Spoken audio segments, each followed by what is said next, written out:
आयुर्वर्षशतं नृणां परिमितं रात्रौ तदर्धं गतं तस्यार्धस्य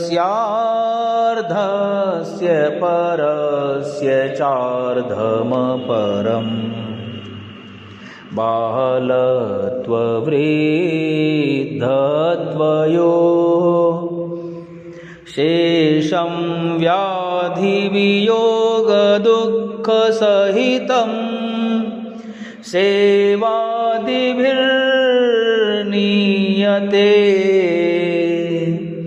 जीवे वारितरङ्गचञ्चलतरे सौख्यं कुतः प्राणिनाम्। सामान्य रूप से मनुष्य की आयु 100 वर्ष की मानी गई है। इसका आधा भाग अर्थात 50 वर्ष तो सोने में ही चले जाते हैं। शेष बचा आधे का आधा भाग अर्थात 25 वर्ष वह बाल्यावस्था और वृद्धावस्था में बीत जाता है। शेष 25 वर्ष का समय रोग, वियोग, आजीविका, बच्चों के लालन पालन आदि दुखों में बीत जाता है। जल की चंचल तरंगों के समान जीवन में मनुष्य को सुख कहाँ है? सुख तो ईश्वर उपासना में ही है। आशा नाम नदी मनोरथ जला तृष्णा तरंगाकुला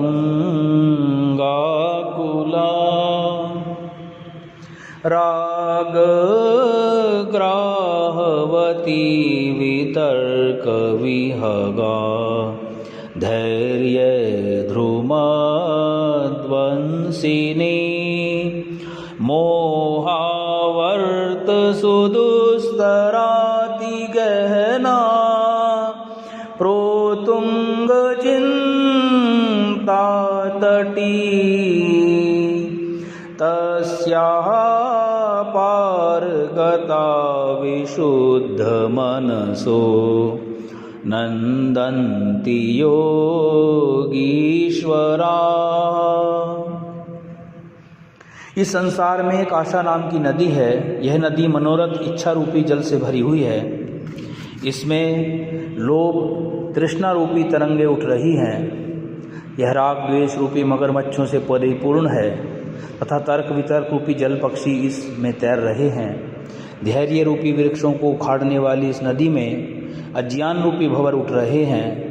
इस नदी के दोनों किनारों पर ऊंचे ऊंचे चिंता रूपी तट हैं। इस नदी को पार करना बहुत कठिन है, परंतु इस नदी को शुद्ध अंतःकरण वाले राग द्वेष मुक्त त्यागी तपस्वी विरक्त योगी पार करके बंधनों से छूटकर ब्रह्मानंद को भोगते हैं। आदित्यस्य गतागतैरहरहः संक्षीयते जीवनम् व्यापारैर्बहुकार्यभारगुरुभिः कालोऽपि न जायते दृष्ट्वा जन्म जरा विपत्तिमरणं त्रासश्च नोत्पद्यते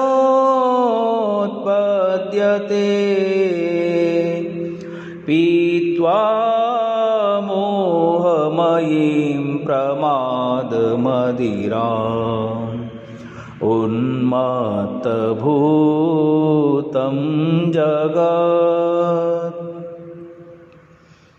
शार्दूल विक्रीडितम छंदः भर्तृहरिकृत वैराग्य शतक।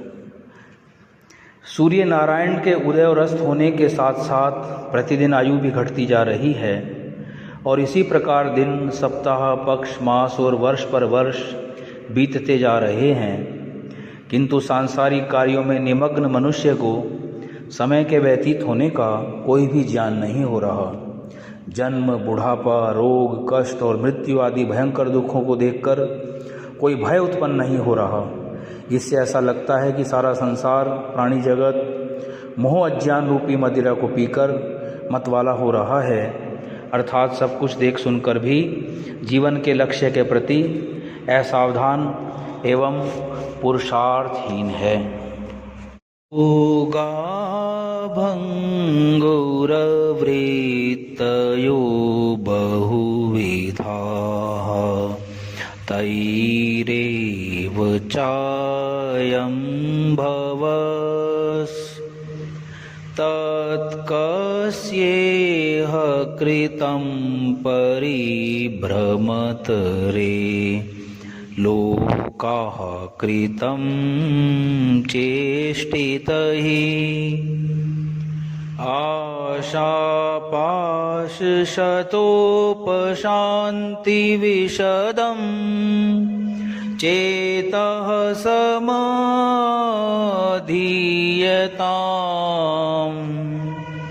कामोत्पत्तिवशात् स्वधामनि यदि श्रद्धेयमस्मद्वचः।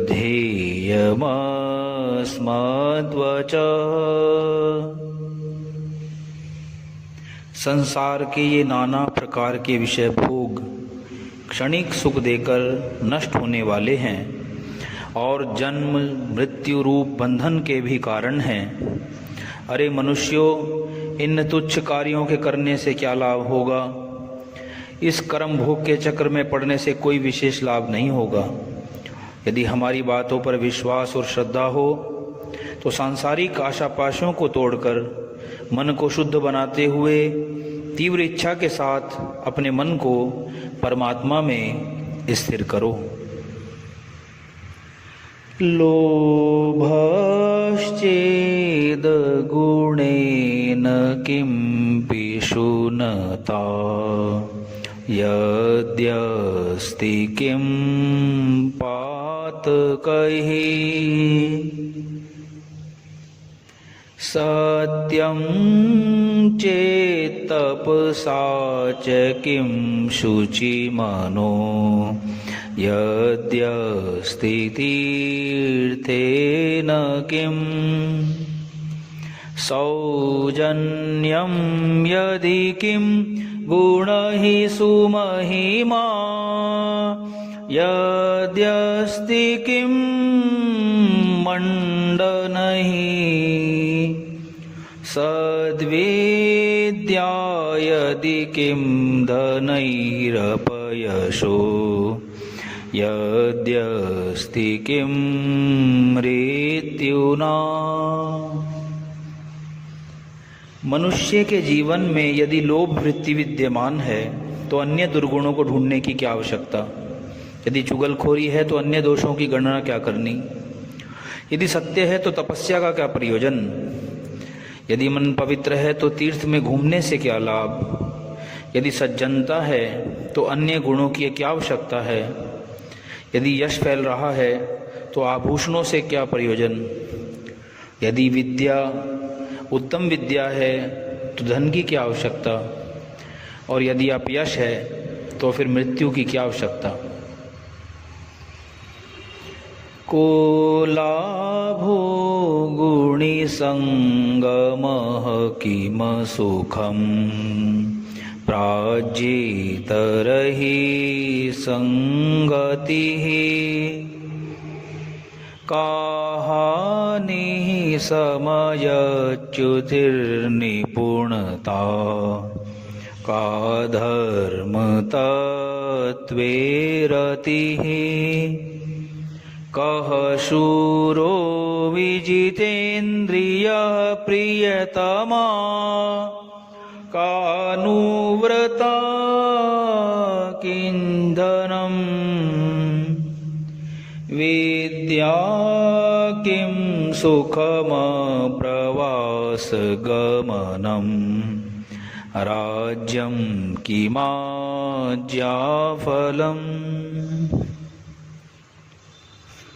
लाभ क्या है? श्रेष्ठ पुरुषों का संग। दुख क्या है? मूर्खों का संग। हानि क्या है? समय की बर्बादी या अवसर को खो देना। चतुराई क्या है? धर्म के रहस्यों में लगे रहना। वीर कौन है? इंद्रियों का विजेता। उत्तम स्त्री कौन सी है? पति की आज्ञा के अनुकूल चलने वाली। धन क्या है? विद्या। सुख क्या है? विदेश में न रहना। राज्य उत्तम कौन सा है? जिसमें आज्ञाओं का पालन हो। दौर्मन्त्र्यान् नृपतिर्विनश्यति यतिः संगात् सुतो लालनात् विप्रो अनध्ययनात् कुलं कुतनयात् शीलं खलोपासनात्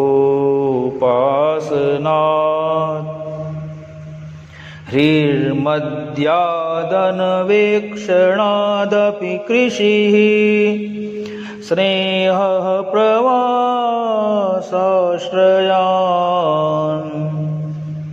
मैत्री चाप्रणया समृद्धिरनया त्यागात् प्रमादात् धनम्। गलत सम्मति मानने से राजा, अधिक मेलजोल से योगी, लाड़ प्यार से पुत्र, अध्ययन न करने से ब्राह्मण, कुपुत्र से कुल, दुष्टों के संग से शील, मद्यपान से लज्जा, देखभाल न करने से खेती, विदेश में अधिक रहने से प्रेम, स्नेह न होने से मैत्री, मित्रता, अनीति से ऐश्वर्य तथा अंधाधुंध व्यय करने से धन नष्ट हो जाता है। शार्दूल विक्रीडितम छंदः। धैर्यं यस्य पिता क्षमा च जननी शान्तिश्चिरं गेहिनी सत्यं मित्रमिदं दया च भगिनी भ्राता मनः संयमः शय्या भूमितलं दिशोऽपि वसनं ज्ञानामृतं भोजनं ये ते यस्य कुटुम्बिनो वद सखे कस्मात् भयं योगिनः। धैर्य जिसका पिता है, क्षमा जिसकी माता है, लंबे काल तक साथ देने वाली शांति जिसकी स्त्री है, सत्य जिसका मित्र है, दया जिसकी बहन है, मन का संयम जिसका भाई है, भूमि ही जिसकी शैया है, दिशाएं ही जिसके वस्त्र हैं और ज्ञान रूपी अमृत का पान करना ही जिसका भोजन है। हे मित्र, जिस योगी के ऐसे कुटुंबी जन हैं, उसे संसार में किससे भय होगा, अर्थात किसी से भी भय नहीं होगा। यावत् स्वस्थमिदं शरीरमरुजं यावत् जरा दूरतो यावत् चेन्द्रियशक्तिरप्रतिहता यावत् क्षयो नायुषः आत्मश्रेयसि तावदेव विदुषा कार्यः प्रयत्नो महान् सन्दीप्ते भवने तु कूपखननम् प्रत्युद्यमः कीदृशः। जब तक यह शरीर स्वस्थ अर्थात रोग रहित है, जब तक बुढ़ापा दूर है, जब तक सभी इंद्रियों में शक्ति विद्यमान है और आयु बची हुई है, तभी तक बुद्धिमान व्यक्ति को चाहिए कि आत्म कल्याण के लिए महान पुरुषार्थ करे। अन्यथा जैसे घर में आग लग जाने पर कुआं खोदने से कोई लाभ नहीं होता, वैसे मृत्यु काल में कुछ भी नहीं हो सकेगा। भोगे रोग भयं कुले च्युति भयं वित्ते नृपालाद भयं मौने दैन्य भयं बले रिपु भयं रूपे जराया भयं शास्त्रे वाद भयं गुणे खल भयं काये कृतान्ताद् भयं सर्वं वस्तु भयान्वितं भुवि नृणां वैराग्यमेवा भयम्। विषय भोगों में रोगों का भय है, वंश में आचार भ्रष्टता या संतान विच्छेद का भय है, धन में राजा का भय है, मौन रहने में दीनता का भय है, बल प्राप्त करने पर शत्रुओं का भय है, रूप सौंदर्य में बुढ़ापे का भय है, शास्त्र पढ़ने पर पराजित होने का भय है, गुण प्राप्त करने में दुष्टों द्वारा व्यर्थ की निंदा का भय है, शरीर में मृत्यु का भय है। इस प्रकार पृथ्वी पर सारी वस्तुएं भय से युक्त हैं, केवल एक वैराग्य ही निर्भय बनाने वाला है। गात्रं संकुचितं गतिर्विकलिता भ्रष्टा च दंतावलिर्दृष्टिर्नश्यति वर्धते बधिरता वक्त्रं च लालायते वाक्यं नाद्रियते च बान्धवजनो भार्या न शुश्रूषते हा कष्टं पुरुषस्य जीर्णवयसः पुत्रोऽप्यमित्रायते। शरीर सिकुड़कर झुक गया है, चाल धीमी और डगमगा गई है, दांतों की पंक्तियां टूटकर गिर गई हैं, आँखों से पूरा दिखता नहीं और कानों से सुनाई नहीं देता, मुंह में लार टपकती रहती है, कुटुंबी जन बूढ़े की बातों का आदर नहीं करते, जीवन संगिनी स्त्री भी सेवा नहीं करती। अहो, बुढ़ापा कितना कष्टपूर्ण है कि स्वयं के पाले पोसे पुत्र भी शत्रु के समान व्यवहार करने लगते हैं, फिर भी यह प्रभु शरण नहीं लेता।